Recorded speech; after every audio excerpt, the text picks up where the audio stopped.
And the words I've been waiting to say for feels like a month now, or probably is close to a month, but buonasera a tutti. Good evening, y'all, and welcome back to finally, once again, another episode of What's the Scoop.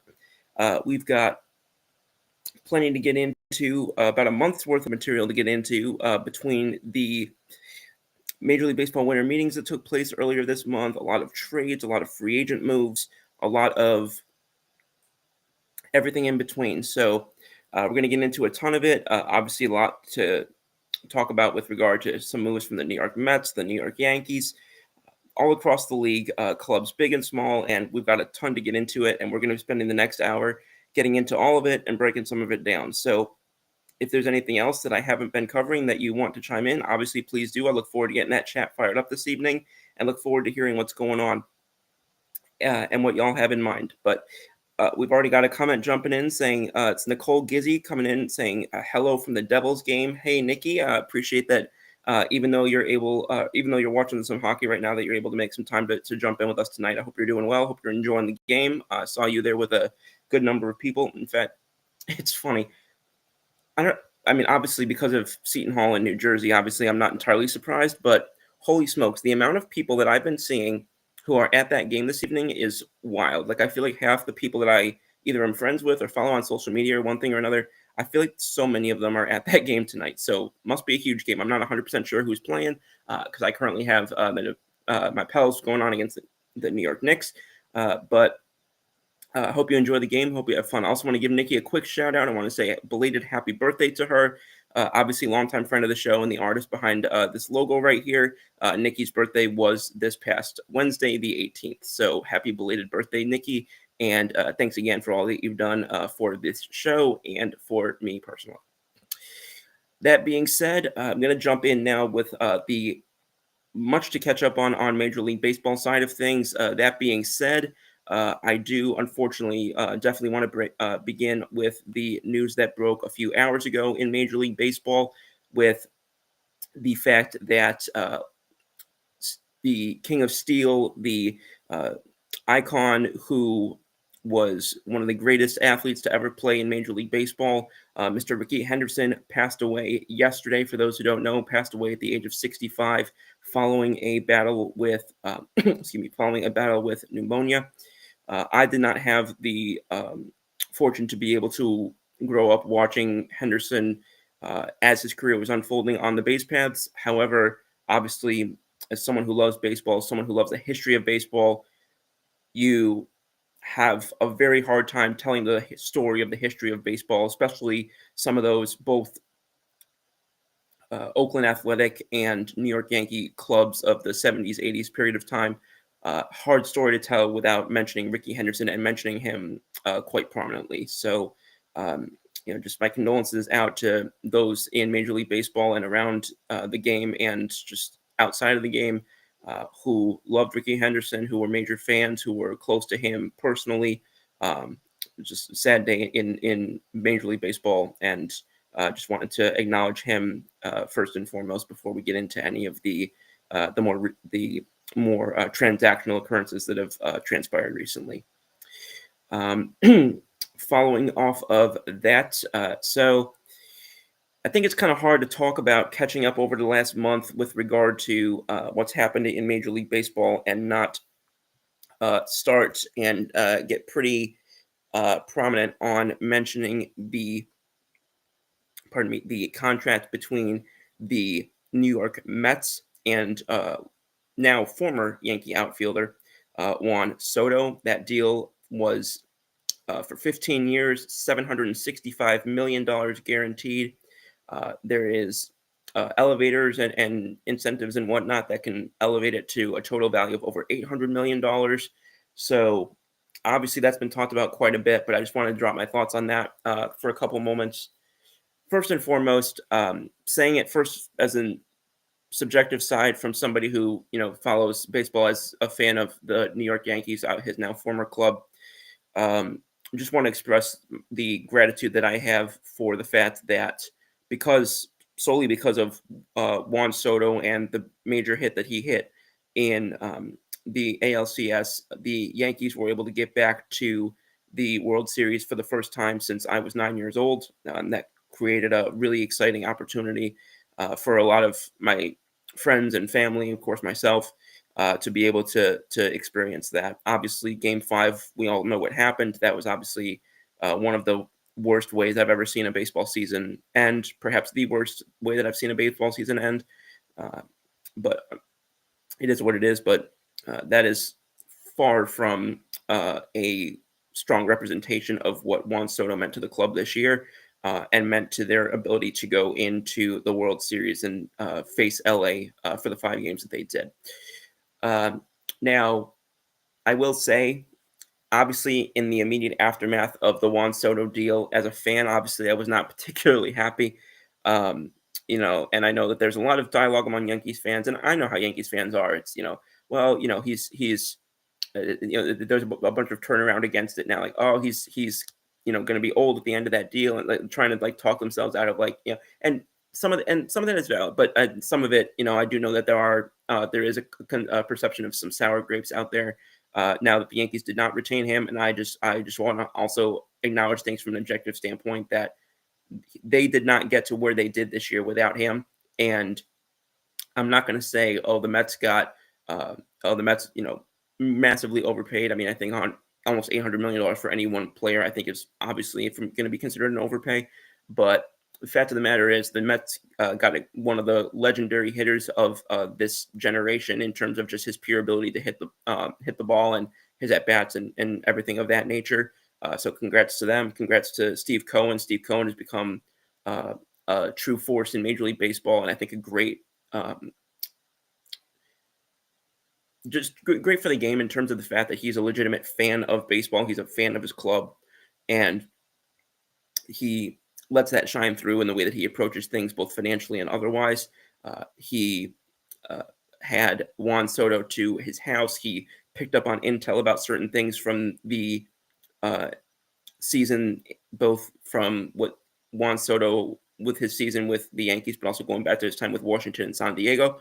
So again, nothing but respect to him and a tip of the cap to him. The Yankees were never going to be able to outbid Steve Cohen. It just is what it is. He was going to 50 million up them to whatever level necessary to get Juan Soto. And if Juan Soto was going to be taking the highest bidder, it was going to be the Mets. That became very clear at the very end. So again, just I hope he has a good career, the rest of his career there.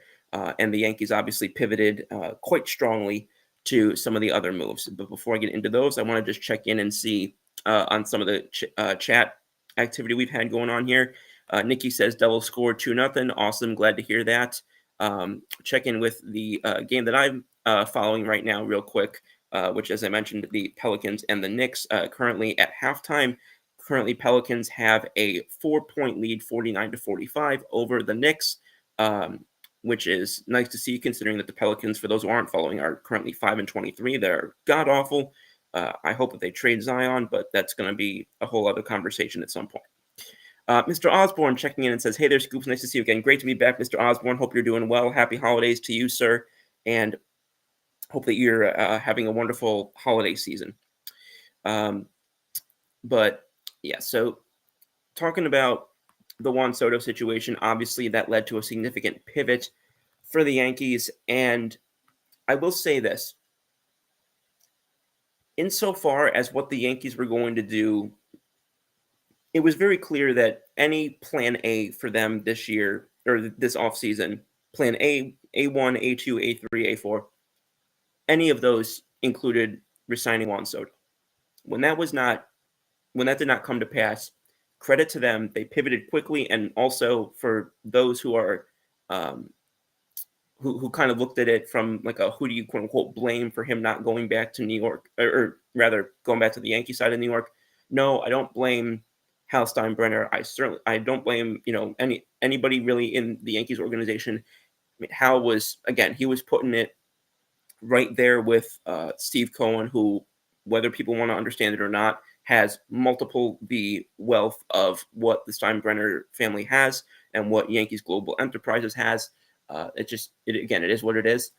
So credit to him for keeping every step of the way. And I think only when it became clear that no matter how high they went, they were going to get outbid by Steve Cohen and the Mets.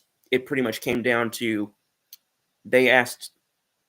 No, I'm not saying this as I know this literally happened this way. I'm just saying that this was kind of my general interpretation of how it transpired. Was just basically the Yankees said, "Look, he's going to keep paying, or he's going to keep offering more money. Does Juan Soto want to be a Yankee enough to take a little bit less money to stay here?" Evidently, that was not the case. Now, I will give Juan Soto credit here. There was a lot of discussion over the last week or two that Juan Soto, quote, felt insulted by the Yankees offer, which really ticked me off when I heard that. There were some discussions about apparently what he felt was mistreatment of his family during this season, about something with a suite and his father and one thing or another. He came out, I think it was a day or two ago, and basically said the Yankees were an A1 organization to him all year, and that none of that was true, and that he had nothing but positive things to say about the Yankees and the Yankees organization. Now, I don't know if that's true, but I certainly know that he was not under any obligation to come out and say that when he's already signed a contract and had been introduced with the New York Mets. He was not under any obligation to come out and say that. He was not under any obligation to comment one way or the other, let alone favorably to his former team, about those negotiations and about the way that everything unfolded. A lot of Yankees fans will remember back in, I want to say it was 2013, if somewhere around there, when longtime Yankee second baseman Robinson Cano ultimately left and took a 10-year, $240 million offer with the Seattle Mariners, which outbid the Yankees by, it was 1 year, and I think it was $45 million. And he basically came out and said he felt like he didn't get any respect from the Yankees, and one thing or another during those negotiations. So, in contrast to that, because I was seeing a lot of Soto Cano comparisons. Say that 3 times fast. I was seeing a lot of those the past week or two, but again, maybe he was just trying to quote unquote do the right thing, be PC, whatever it is. But he was under no obligation to come out and say that. So credit to him. He came out and squashed that. So I'm taking that at face value. Kenny says, "Scoops, Merry Christmas. Merry Christmas to you, Kenny. I hope you're doing well, especially, and if you're at work, I hope everything's going well over there. At first, I was really upset with Soto going to Mets, but Yankees plan B has been A+ in my opinion. Love Max Fried, love Devin Williams, love Cody Bellinger, and a huge fan of Goldschmidt's game as well."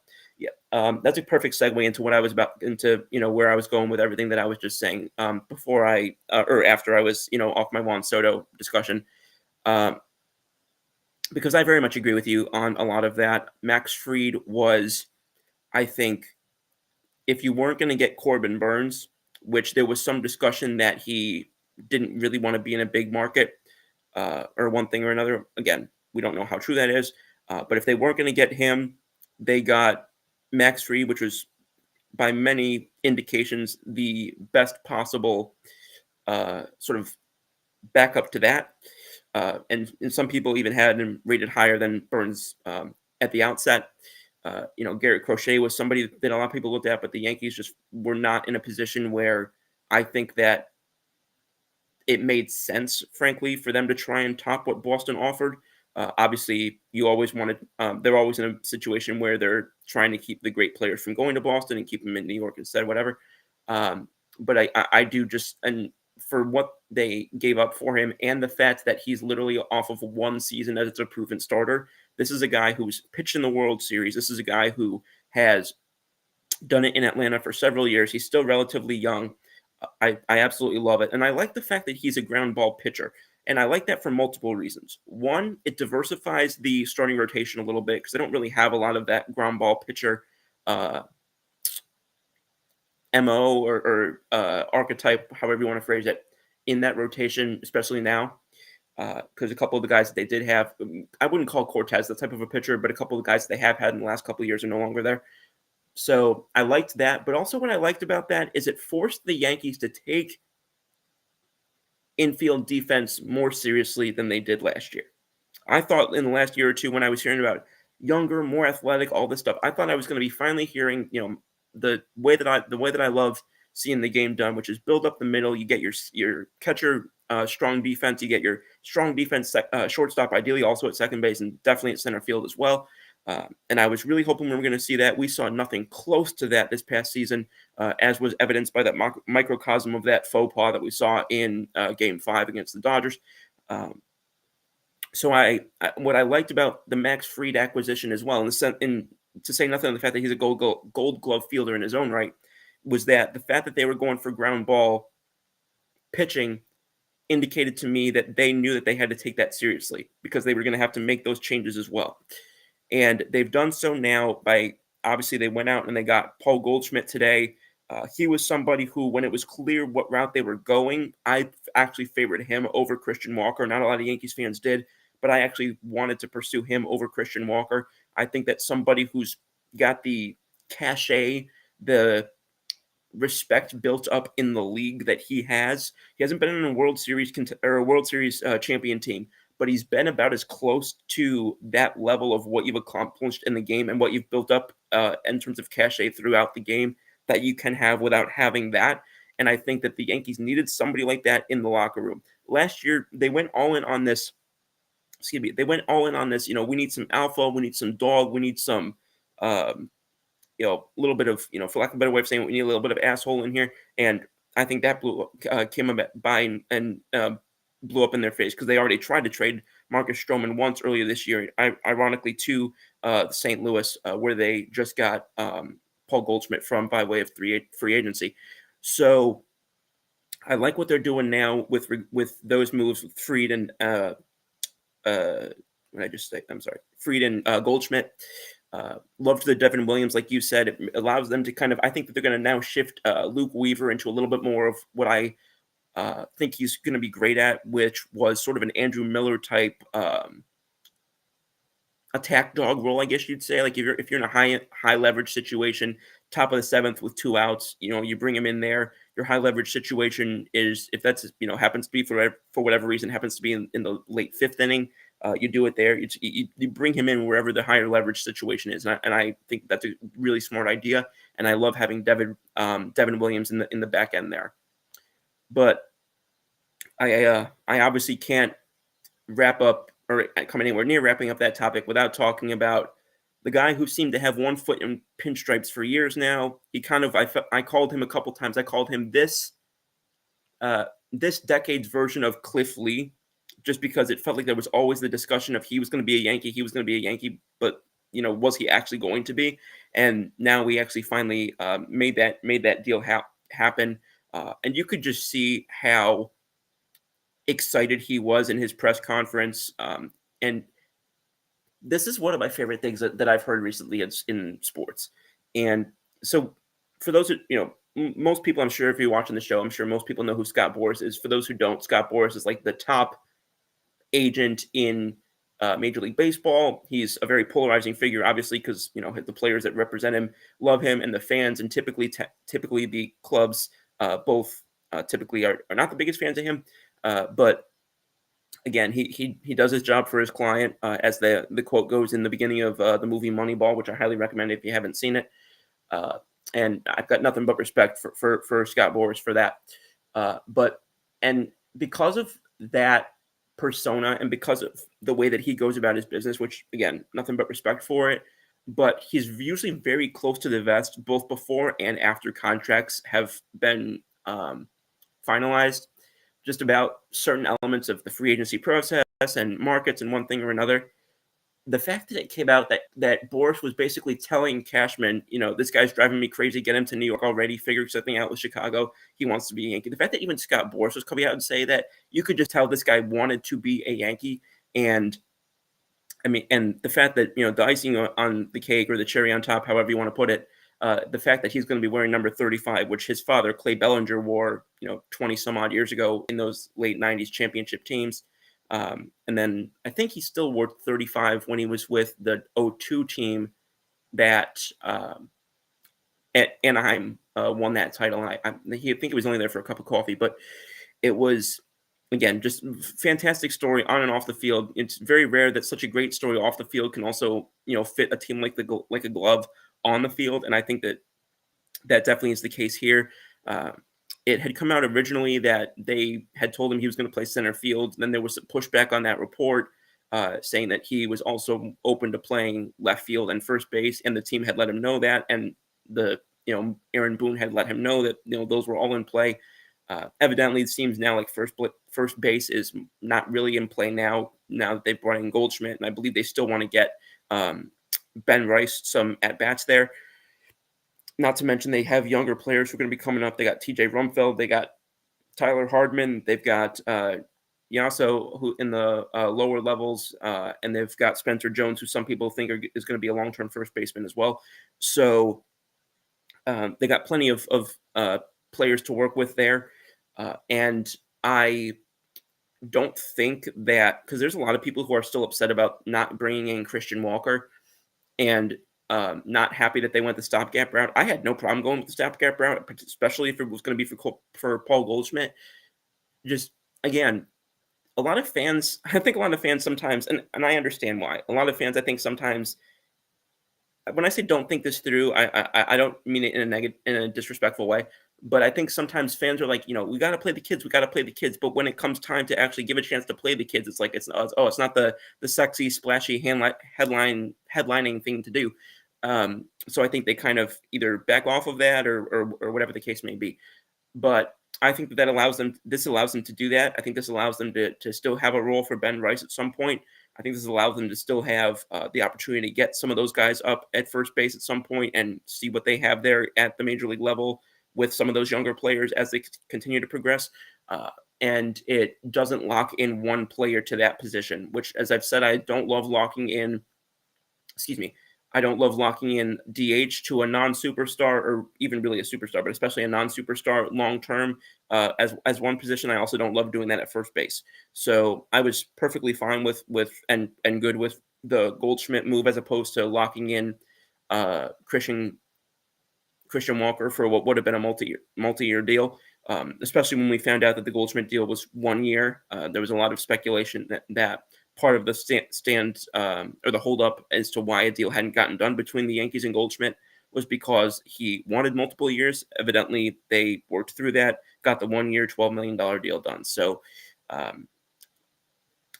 I can't in good conscience say I would give this an A+ off season, like all told, just because I think that obviously I think A+ was going to always be bringing back Juan Soto and doing a lot of stuff around that.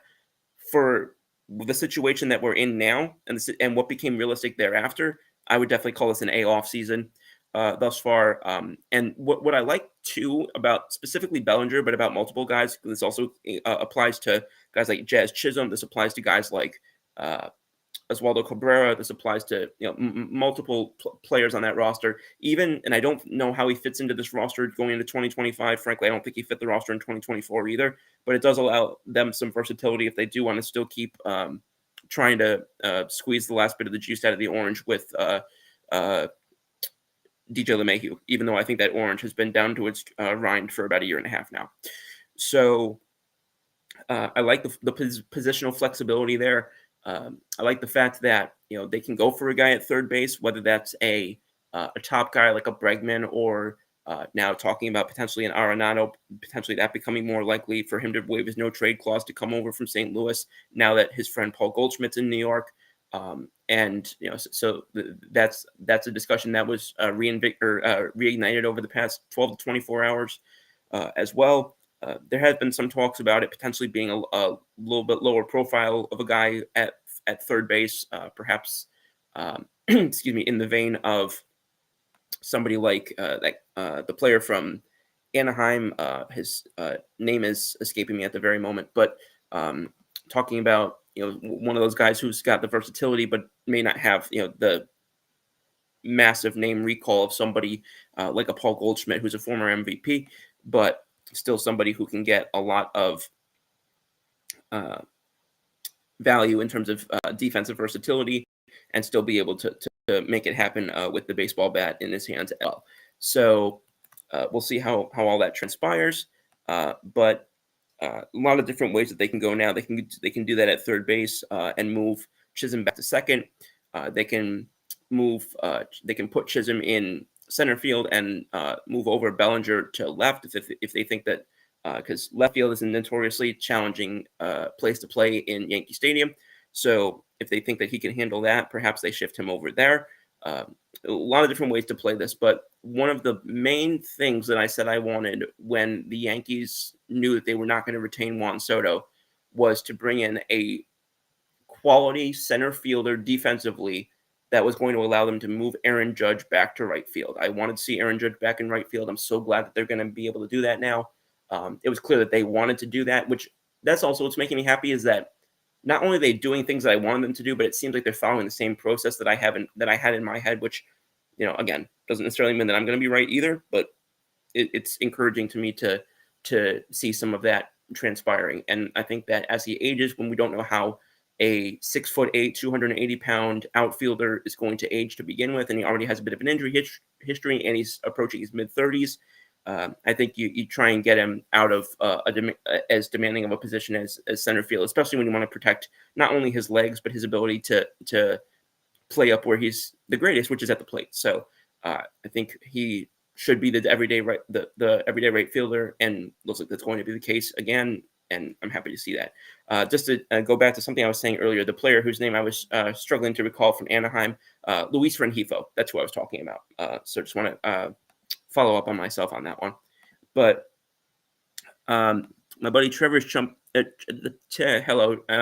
and says, Merry Christmas, Swifty McDaniel Scoops. Whew, that was a mouthful. Good to see you back. Good to be back, Trevor. Appreciate you being on tonight.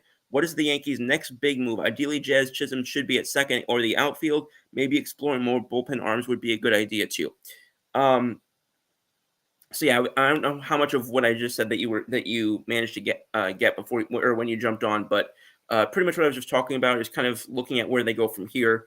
I do think that their preference is to move Chisholm to second base. I do think that Bellinger, the way I see it right now, I think what they'll probably do is put Bellinger center field, Jason Dominguez, their top prospect, left field now that he's going to be healthy finally, knock on wood. I can't see somebody who had that much of a layoff from Tommy John and then got hurt again. I can't see him being right out the gate. I can't see him being the everyday center fielder. So I'm going to guess that it's Dominguez in left, Bellinger in center, and then I'm going to probably say so that would put Chisholm at second, Goldschmidt obviously at first, Volpe at short. So that really leaves, and then Austin Wells behind the plate. They just traded Trevino, which, Kenny, if you're still watching, I want to just go back because you mentioned a lot of guys too. Another thing I'm going to say is, I know it was a late night move, and us outside of really Yankee circles, I don't think it got that much attention. Do not sleep on the Jose Trevino trade for Fernando Cruz. Fernando Cruz was literally the highest strikeout rate relief pitcher this year, who threw at least 50 innings in the majors. And we know what Matt Blake has historically done with swing and miss guys out the bullpen. I don't think that that's somebody to sleep on at all in terms of being able to really start to eat some of those innings that they lost with a couple of the guys that have either become free agents or gone elsewhere or one thing or another. So I think that they're really doing a nice job sort of rebuilding, for lack of a better word, the back end of that bullpen. But I also think for all the guys that we talk about, and rightfully so, the Bellingers, the Frieds, the Williams, the Goldschmidts, I don't think that Fernando Cruz's name should be that far off the list as much as some other people may leave it. So going back to your question, Trevor, and you said exploring more bullpen arms. I mean, the thing is, I don't really know of any team where I wouldn't say don't try and get more bullpen arms or don't try and get more pitching. I mean, there's never enough pitching as the famous saying goes. So I don't think that's ever something that they should stop doing. But in terms of the major pursuit I'd make now, it definitely is third base for me. Still think that the best move in terms of what they could make, like best possible available, I still would say it's Bregman. I still would put him a little bit over Arenado. That being said, I don't know what the market is right now for Bregman. I don't know how high it's gone. I'm assuming it's well into the 200s considering that Houston had a 6-158 or 6-156, one of the two, on the table, and it was pretty much considered a non-factor pretty soon thereafter. So I assume the conversations are either at 200 or well into 200 at this point. And if that's the case, then again, I don't have a major issue with going with an Arenado route. Again, trying to bring him in. There's a lot of talk over the last what is it? I wouldn't even say 24 hours, but the last 18 or so hours that that could potentially move quickly with Arenado potentially landing in New York. There had been a discussion between the Yankees and the Cardinals earlier in the offseason wherein the Yankees had offered Mark Stroman for Nolan Arenado. Is one of those sort of infamous sort of bad contract swap type of deals. The Cardinals were not willing to take on that money to Stroman, even in the interest of shedding most or all of, I don't know how much it would have been, of Arenado's money. So whether they'll circle back to that specific type of arrangement and try and make a Stroman Arenado deal now that Goldschmidt's in New York and there's believed to be a much more strong chance of Arenado wanting to play in New York now, which again, I don't know if that might be being overstated. I've just heard it enough over the past day or so, or a little bit less than a day, from some of the top people around the Cardinals that I don't, I'm going to believe it until I see otherwise. So at this point, I think Arenado is a good pursuit to make. A lot of it's going to come down to, as has been said all offseason, is what they would have to give up to get him. And when I say give up, I don't mean prospect-wise, because I don't think it's going to be that much that way. But in terms of what they'll have to eat on his deal the rest of the way out in order to make that deal happen, and whether or not they'd be able to get St. Louis to take on one of their own bad contracts, whether that's a Marcus Stroman or somebody like we mentioned earlier, a DJ LeMahieu type of player. I don't know if that would be somebody that they would look at now that they've lost a couple of their own outfielders. Again, not something that I've heard, just my own speculation there, as opposed to the Stroman thing, which I had heard multiple times as something that actually was out there.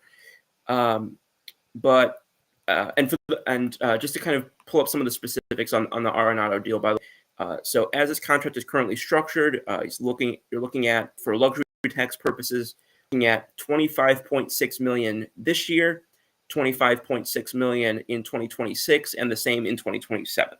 So, that's what you're looking at in terms of the contract now. That would sort of reset's not the right word, but that would change a little bit if it were a trade, because some of the gets shifted a little bit if a trade is made, regardless of the cash changing hands. So not 100% sure where that would land, but it would depend. The viability of a deal, I would say, would depend heavily on what St. Louis or New York was willing to acquiesce on that type of money. Because I know the Yankees believed that they had about $50 to $60 million to spend. They cut some of that off by trading Cortez in that deal. They cut some of it more off by trading about $3 million out by trading Trevino to Cincinnati yesterday or 2 days ago, whatever it was. So the question now becomes, again, just that figuring out what that answer is. If I'm the Yankees, I'm probably being willing to look at or paying Arenado. I'd be willing to pay him a good chunk of that. I'm not saying that I'd want St. Louis to eat, all of the money. I don't think that that's necessary nor realistic. Arenado's coming off of a couple of years, which are definitely not by standards, particularly offensively, particularly great. But if I can get a guy who's been, I consider him around a 3-WAR player at this stage of the game, and because he's going in the upper 30s, maybe take that down to about a 2 to 2.5 WAR player. If I can get the Cardinals to eat about $10 million in that deal, and if I can get him where luxury tax money for my ledger is about $15 million as opposed to $26 million, then that's a conversation that I'm very interested in having. Because I still really like his defense, and again, this is something that I this is a specific that I left out earlier when I was talking about Max Fried and the ground ball shift, no pun intended, when it comes to Yankee defense going into 2025 with regards to the infield. He is top 4 in, I don't remember what the time span is. I think it's like the last 4 years or something.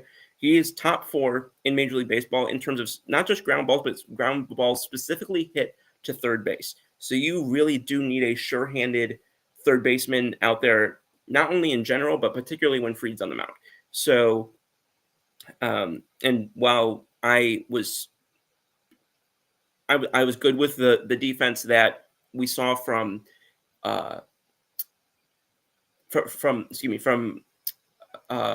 Chisholm out there at third base this year.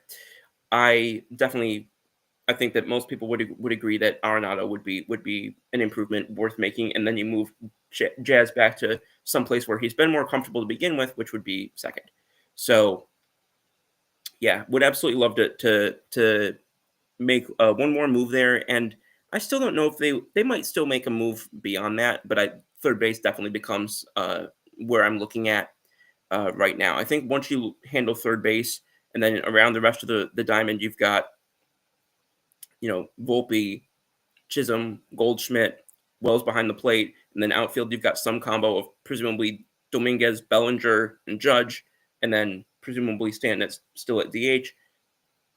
All of a sudden, you've got what I believe is a genuine not only lineup but defense that can get you back to where you were last year and not have a historically pitiful and embarrassing Game 5 type of experience reoccur.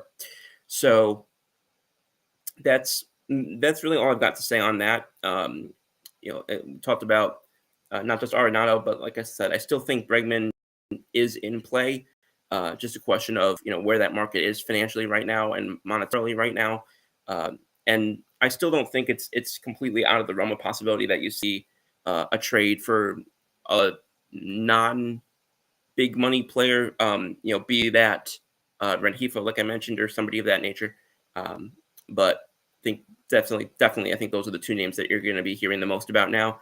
And if I had to make a prediction, I do think it'll be Arenado. I think that most of the time when the Yankees and another team, most of the time when it comes down to money, not prospects, but money, usually they find a way to make a deal happen. We saw that was the case with Bellinger. That was the case a couple of years ago with Donaldson. That was the case with it's been the case with multiple players in the last couple of years. And pretty much when it's a player's money owed to him that is the major hang up, typically the sides find a way to get it done, and New York gets their guys. So that would be my prediction. If I were telling you to put Joey Clams or Kurt or anybody are listening right now, if I were telling you to put pizza money on it, I'd be telling you to go put it down on Arenado being the Yankees' third baseman this year. So coming off of that, in spite of the fact that so much has happened in Major League Baseball, there have been moves in the past month that have happened around other sports as well. And I do want to get into the conversation about some of those because some of those are particularly interesting. The first one that I'll jump into, which is probably the biggest news, not that necessarily happened in either college or NFL, but just across, I think, football in particular as a sport at large, which would be obviously Bill Belichick becoming the new head coach down at UNC Tar Heels football. Now, I've had a conversation a few times in the past week with people who think that, this is not going to go over well. Belichick's not going to, his adjustment to the college game is not going to go, whatever the case may be. Now, I don't know if this is people who are just, cynical of Belichick to begin with, or, the typical, naysayers about, just anybody whenever something huge happens, they're always, the natural, people who are either wishing for it not to work out, or at least, for whatever reason, saying it won't. I happen to have a much different perspective on that. I actually rather think that this is a really rather interesting and potentially great fit for the two sides, because obviously, let's be honest, UNC, if you talk about it the last few years with regard to sports, you think college basketball usually going away. And I think because, last couple of years we saw, excuse me, last couple of years we saw some changes going on with regard to what was going on basketball. We got they have Coach Davis in there now, who's been there since 2021 after being an assistant there for about a decade. But again, not the same type of, I don't want to keep using the word cachet, but again, just not looked at as necessarily the same way that maybe they were in a few years ago when some of those Duke rivalries were. And again, that's obviously still a big rivalry, but in some of its heyday, if you want to call it that. So perhaps looking to potentially. I'm not going to say that it would make it a football school. I'm not going to say that's the case, but now that they don't have the Roy Williams thing going on there anymore, and it's not quite what it was when he was at his peak there. I do wonder if now they're kind of looking for a little bit of a rebrand as far as college sports is concerned. Now on the Belichick side of things, that's where I really like this, and a lot of people are disagreeing with me on this, but here's my vantage point. Belichick, the last few years, he has shown that he has no feel for offense at the NFL level. He's shown that he's increasingly losing his feel for drafting at the NFL level, at least particularly on the offensive side of the ball. He's shown that even when that happens to the point where they agreed to part ways between, the Patriots and him in the last couple of years, even when that's the case, he goes into other interviews a la Atlanta and other places, and some of the background discussions that allegedly occurred with teams like New York and Philly, etc., and still is insisting on having this oversized or outsized level of autonomy when it comes to personnel or whatever the case may be, that not only are front offices loath to be giving up generally in this day and age to a head coach to begin with, but certainly not for one who just, I don't want to say left New England. I wouldn't say left New England in disgrace, but definitely not the end of the career that people saw for Bill Belichick, maybe 5 years ago. Definitely, when you asked how you thought his career in New England would end, I don't think it would be with a terrible performance from the rookie quarterback or the young quarterback that he brought in, and not even sniffing the type of success that they had when Brady and Belichick were together.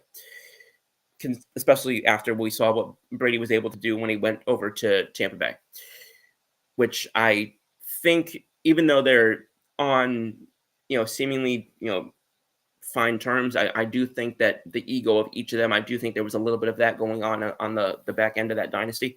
But I think now you put him in a situation in college where he's got the autonomy that he wants, because head coaches at football, that's their program at the college level. I mean, yes, you've got ADs, yes, you've got the NIL type of people and such, but it's a more it's I think some of what college coaches in the NCAA, particularly in Division I and the FBS, etc., what they are more not only equipped to do, but what they are generally more expected to be capable of doing in terms of being a program builder. I do think that perhaps this will be an opportunity for him to, I don't want to say reprove himself, because I think most people still consider him the GOAT, if not, at least one of the GOATs, now up there with Andy Reid and company. But I think based on the autonomy that he'll have in terms of not only program building, but his personality in terms of, because again, a lot of people have talking about how, in this day and age, the, veteran NFL guys, they've made their money. They know they've made their money. They tend to not want to be, I don't want to say not want to be coached the same way, but they tend to not be wanting to be treated the same way as, let's say, the draftees or the second-year players. And Belichick was notorious for pretty much, everybody was on the same level. And I'm not saying that's a bad thing to do. I'm just saying that in this current iteration of what the NFL is like, I think that style, if he's not willing to acquiesce when it comes to his style, which it seems like there's no indication that he was, given the way that we saw reports come out with Atlanta, I do find it interesting to watch and see if maybe that style actually fits him better. And in reciprocity, if his style works better for UNC, then perhaps people were looking at early on, or perhaps people may have believed when they first heard it, because obviously a lot of people were like, really? Like they thought either a hoax or a joke, or very anywhere between intriguing to entertaining to confusing. Whole bunch of different reactions that I heard and saw to that. But I rather wouldn't be surprised if this ends up being a better fit than I think some people are perhaps expecting, particularly on Belichick's side. Now, excuse me. Um, there were a few other deals that went down across both pro and college sports when it came down to coaching. I'm going to jump in and talk a little bit about not a school that's obviously the particularly high profile, but I do want to bring up the announcement from Norfolk State that Michael Vick is going to be their new coach. Uh, it had been reported for a while that he was likely headed to Sacramento State, which that was the first time I knew that Sacramento State was the name of a school. But it ended up that he ended up going to Norfolk State, and he was quoted as saying, I understand the position that Norfolk State is in. I understand where we are. There's going to be a lot of kids out there that are looking for opportunities to play football, to play at a level where they can continue to grow. I'm looking forward to that part, to working with kids each and every day, as opposed to, a 2-day football camp. Instead of watching them grow over 2 days, now I get to coach them each and every day with a great coaching staff who's going to assist in making sure that these kids play their best brand of football. Now that staff has not officially fully come together, but the program is definitely looking to turn itself around when says they haven't finished with a winning record since 2021. And that was the last time that a Norfolk State player ended up playing professional football that year, which was in the USFL. They had Justin Smith going to the Houston Roughnecks, according to this report from Fox Sports. So, so that was quite interesting. Obviously, many of y'all know that I'm a strong Philadelphia Eagles fan. Largely consider them, my overall, in terms of sports, my favorite team. My Philadelphia jersey that I've got on here, my debut of this particular one. I've never gotten a Kelly Green Eagles jersey before, but went on it with this one in case Hope Kenny, wasn't trying to rub anything in. If Kenny saw that, I just wearing this for the first time. But yeah, I'm looking forward to seeing what he's able to do. He wasn't the quarterback of the first game that I ever saw with Philadelphia. I started watching the team more around the Kevin Cobb starting days, but into the first everyday pure starter in terms of era of quarterback that I remember with the Eagles, it was definitely Michael Vick. I came in after the McNabb saga ended. So just in terms of having grown up watching him in Philly and then continuing to follow his career when he went to places like the Jets and the Steelers. I think he went somewhere else, but I'm not 100% sure. And so I'm curious to see now if he does kind of the Deion Sanders type of thing, where it seems like he, despite what people want to say about, will he end up in Dallas if Mike McCarthy is let go? Will he end up, wherever the case may be? He seems content, at least right now, to stay in NCAA, and he's pretty much said that. I'll be curious to see if Michael Vick now follows a similar route, where he pretty much sets up camp at the NCAA level.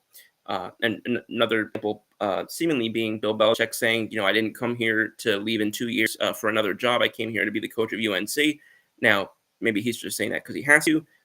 But for a notoriously not particularly showing his cards type of coach, or particularly even verbose type of coach, to volunteer information at any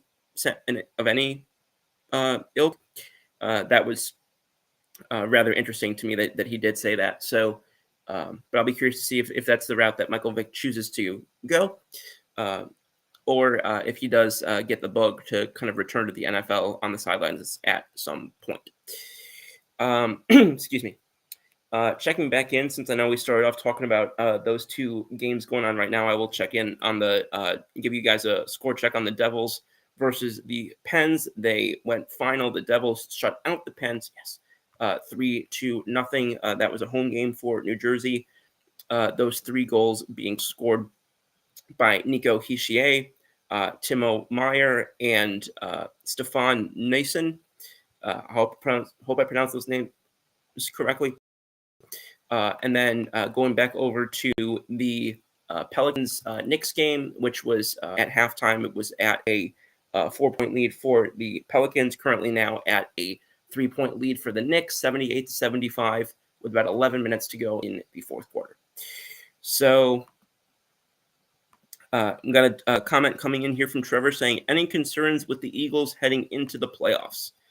I mean, I don't think that there's. I think if you look closely enough at any team, you can find concerns with them, especially going into the playoffs. Because again, the Eagles. I think the Eagles have played a pretty solid schedule this year, but they're not going to get a dysfunctional. Excuse me. They're not going to run into a dysfunctional Dallas team. They're not going to run into a Panthers team that can't get out of its own way from one day to the next. They're not going to run into some of those other teams earlier in the season that they really beat up on, even on the road, like Cincinnati. So, and again, they've won some very big games. They beat Baltimore on the road, which is huge. They just had a 2-touchdown win over Pittsburgh. They won in LA. So I'm in no way saying that they've had a soft schedule, and I hope I don't hear that junk from anybody. That being said, I think that perhaps that's probably going to be my question is, can they continue to beat not just the teams that they should be beating, but can they start winning consistently, especially if they have to go on the road? Because again, there's no guarantee right now about that number 1 seed. Detroit is very much in position to potentially have that. There's a lot of not instability, but a lot of variance that can still take place in terms of those buys. Minnesota is still very much in the thick of things for potentially getting one of those buys on the NFC side of things. It really is coming down, I think, to those 3 teams. But that's probably my biggest question would just be, matching up with some of those teams who they haven't faced. We don't know how they look like in Detroit against Detroit. We don't know, at least at this point of the season and with the current rosters. Now, again, Detroit's also very banged up right now, so perhaps that could work in Philly's favor.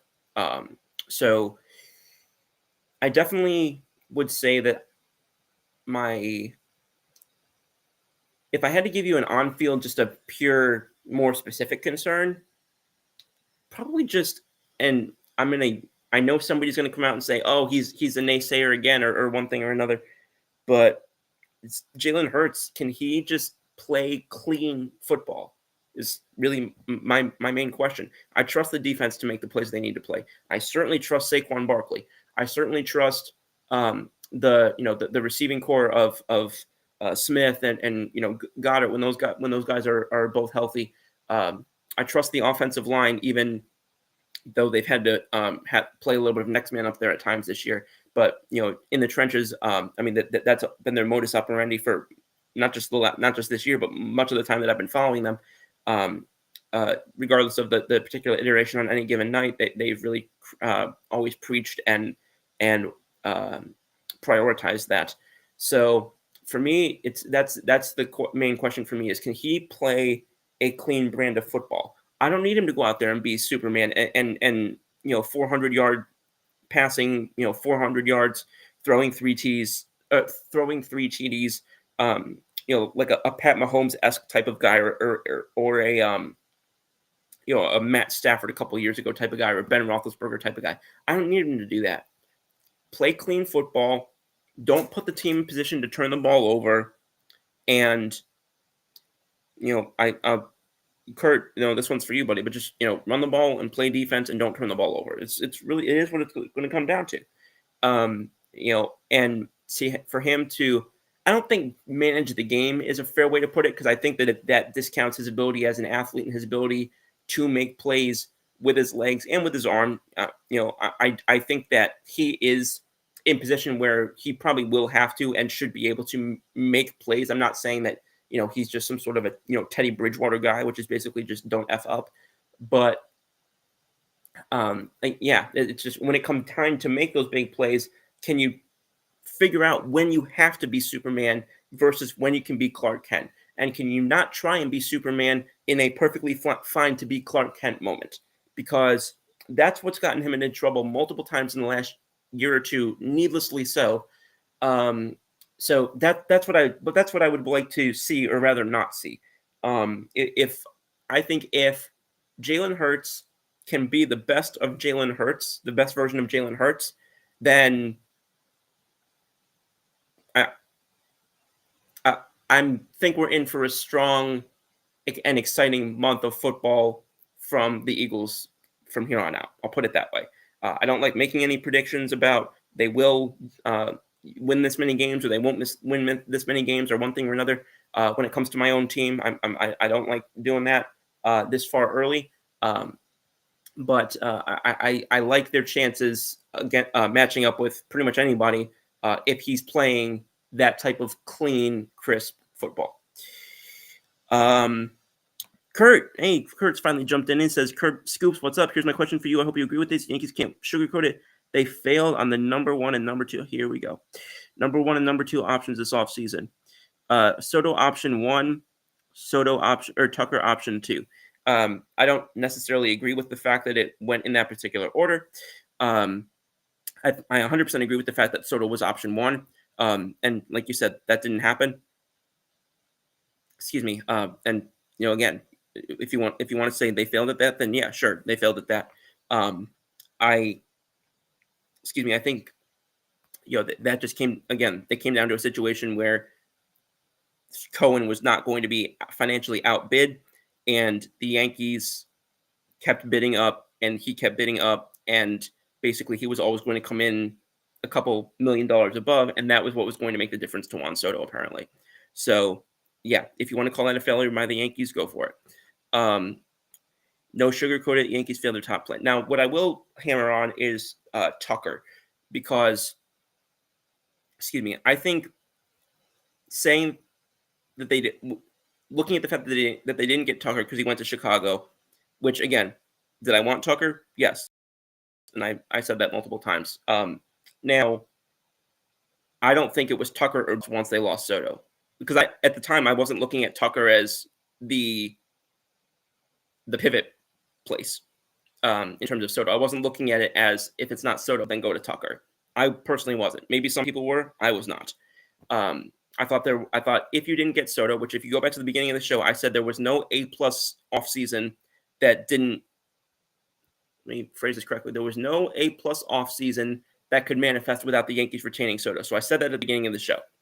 What I also said was, for the scenario that they ended up in without Soto, I think that they're having about as positive of an offseason as I would have hoped for. And I liked not just what they're getting, but the approach that they're taking to doing it, because they're prioritizing defense. We saw that not only from the decisions to go after guys like Paul Goldschmidt and Cody Bellinger, but also insofar as bringing guys like, Max Fried and Devin Williams, bringing in guys who are going to get weak contacts, hit the ball on the ground, and put the defensive infielders in position to make those plays. And now bringing in those guys who can make those plays, putting guys back into their natural positions in terms of moving Judge back to right field where he's best, putting Chisholm presumably back to second base this year where he's best. So I'm optimistic about that side of things. So I guess it just depends on what your perspective of their number 2 option was. There was not, in my vantage point, this is the way to win, the one way to win the offseason without him. Because for a lot of people could have said that was about Christian Walker. I've heard a lot of people say that about Christian Walker. He was never a it's Walker or bust for me if we don't get Soto. So if you had that iteration in your head, then sure, then that perception tracks. That was not my evaluation of things. It never had been from the moment that Soto went across town. I wish that Barkley tried to get his record. I mean, he has to average, I think, what, like 145 record? No, hello, 145 yards the next couple games, I think, to be able to. So he's still right there for the taking because he's had multiple 100-yard games earlier this year. I don't know if I would necessarily, quote unquote, prioritize it, but I don't think they will. And I'm sure I know Saquon won't because he had a chance earlier this year to. He literally had the coach telling him, "You're about to break this record," and he literally was on tape of saying, "I'd rather see the younger guys eat," or however he phrased it. So I certainly don't think he's 100% hell bent on breaking the record at the potential expense of winning a game. But the good likelihood does lie in the fact that if he does break that record, it is likely to have a strong correlation with their ability to win those games. So if both those things can happen, sign me up. Eagles are running the rock. Eagles are Super Bowl favorite in my book. I appreciate that, Kurt, for sure. In my opinion, MVP 1, Barkley 2. I've been very critical at times on Josh Allen. I think this is an entirely fair ranking, and particularly insofar as how hard it is for running backs to get MVP in this day and age. I think this is entirely fair. I mean, I obviously would probably try and make every argument to put Saquon Barkley there at number 1. But I see no problem with putting MVP as Josh Allen with the way that he's played this year and the way he's done Buffalo. Yankees wanted Tucker over Bellinger. They settled on Tucker over Bellinger. They've been trying to get Bellinger since earlier on in the offseason. They've been trying to get Bellinger since before the offseason even happened, before they even knew they were going to lose Juan Soto. So I don't agree with that. I think there was a very strong chance that Bellinger was still going to be a target regardless of Juan Soto's departure. Graham said, I think it was his single game personal record. Okay, yeah, thank you. That's what it was. I couldn't quite remember what the name of what the title of the specific record was. But yeah, now that I remember, I'm pretty sure you're correct.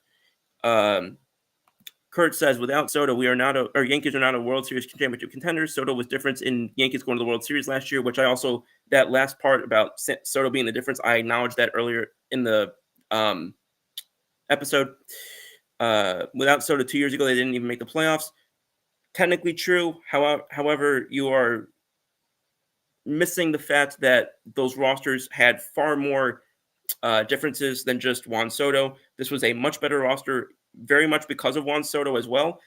He was very much at the center of that. But, you can't look at the rosters next to each other and isolate one variable and then not keep everything else consistent. That's not an argument that I'm going to be able to really engage on all that strongly because, again, there's so many differences that I think it's hard to make that case one way or the other.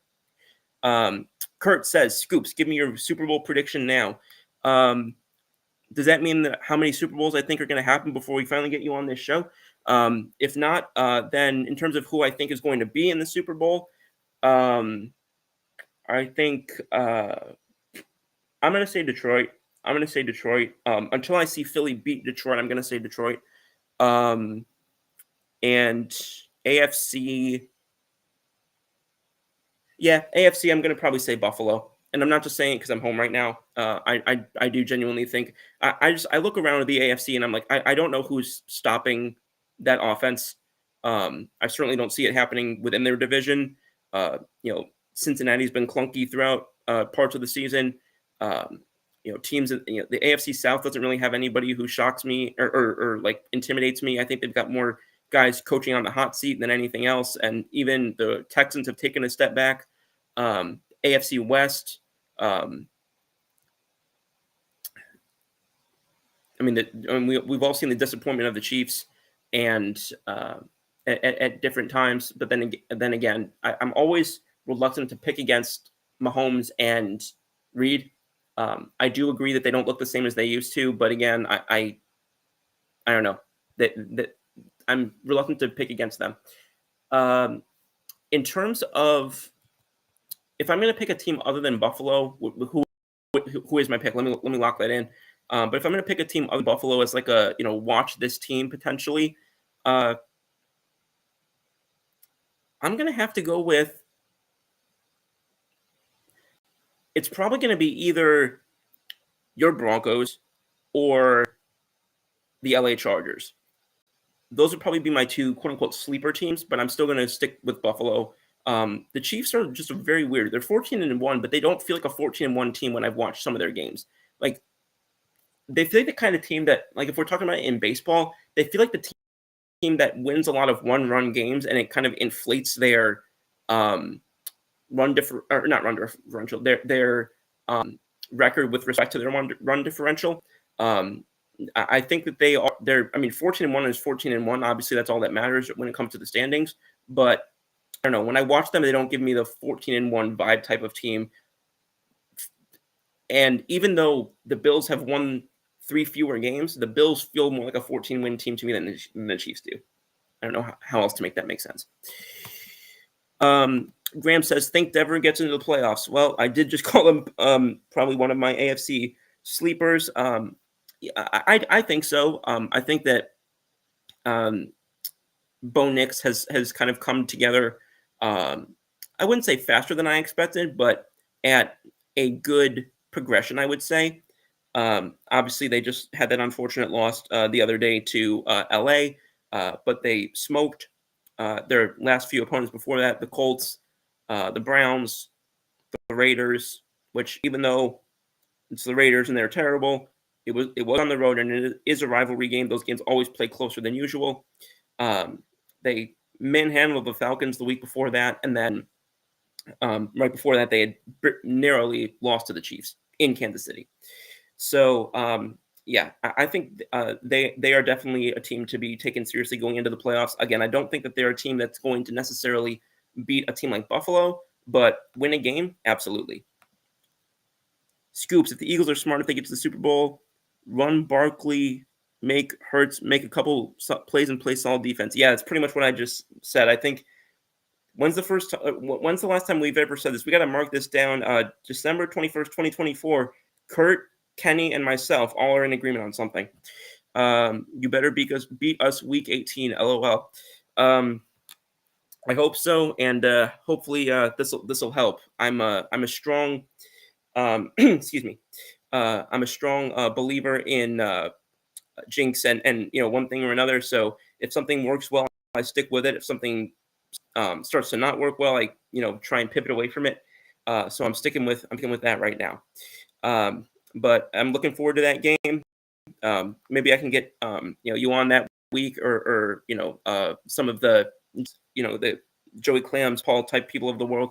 And I'd love to be all on and talk a little bit either before or after that game. But I've run definitely several minutes past the buzzer. That was bound to happen in my first time back in a month. Y'all, I'm so grateful to be back on. I really missed doing this show. Grateful that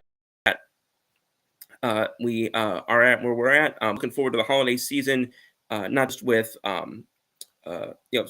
sports, but obviously just in general. I wish everybody, whatever holiday you celebrate or observe. Also today, since apparently it's today, I learned about this about 2 minutes ago, but happy winter solstice. Every day from here on out starts to get a little bit more sunlight time. So I'm looking forward to that for sure. These days of it getting dark at 4:30, it gets late early out here, is very much a relevant quote from the late great Lawrence Peter Yogi Berra.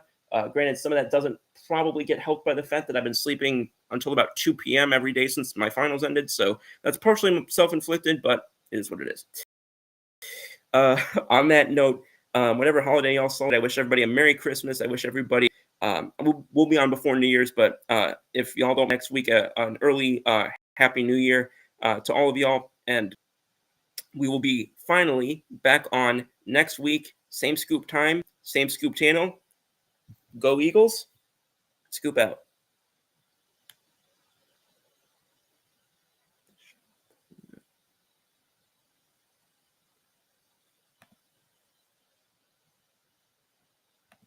They moved the quit stream button off on me.